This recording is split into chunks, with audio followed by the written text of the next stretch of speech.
Our son's name is Brady. He's 6 years old, and Brady is our miracle child. At 20 weeks, we went to our appointment and to find out if we were having a boy or a girl, and we were told, "You're having a boy, and we see some things wrong." So when the doctor came back in, he said that the diagnosis was hydrocephalus and quite possibly a list of many other things. And one of those things was, or included, that he might not survive birth. Within those first 2 days of us finding out that there were some things wrong, and we had 4 different doctors ask us if we wanted to terminate. And that was one of the hardest things. I mean, it was an easy decision. It was easy, no, we're good. We're gonna love this child. We're gonna love Brady no matter what. But it was still something to where you get tired of hearing. And I'm thankful for our faith because, we went back home after that first night and we're trying to process all this information. And in our discussion, we said, you know what? God chose us. He chose us out of every parent in the world. He chose us to be Brady's parents. And what an honor that is, that He chose us to be part of this special life.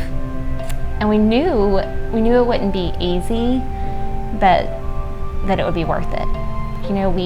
We loved Brady. He had a total of 31 shunt revisions and all brain surgeries. He had 1 G-tube placement for the feeding tube, and then a couple years later had an open heart surgery. And through all of that, we continue to love him.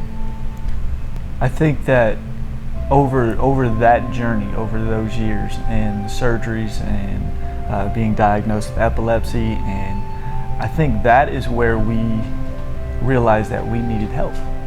And not only that we needed help, but also learn how to ask for help.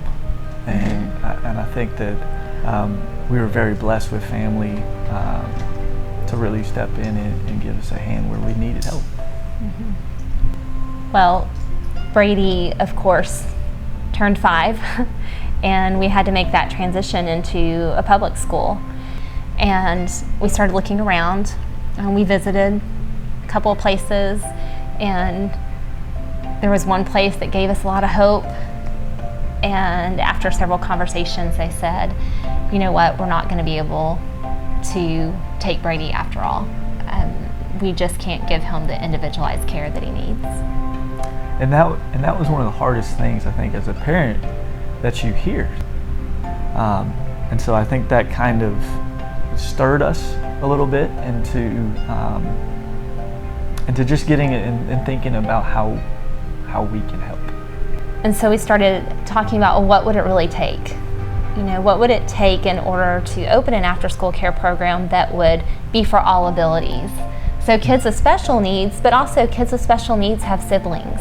And where could we have a place that they could all be there together?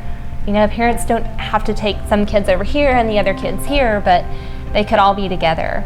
And how could we provide a lower ratio so that these kids would be able to have the care that they needed? And that's when we said, okay, we know what our mission is for Brady's Bridge. We found what our calling is, and that's to help others that have the same needs that we experience. And so,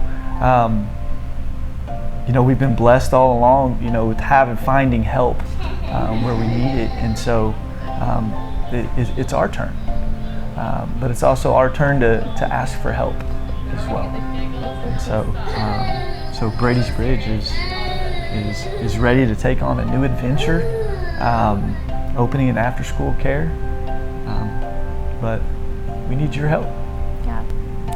So we can't do this alone. In fact, we don't want to do this alone. We want your support to come alongside us and help us with this mission. So for more details, check out our website. Thank you so much for being a part of our mission. We appreciate you. Thank you.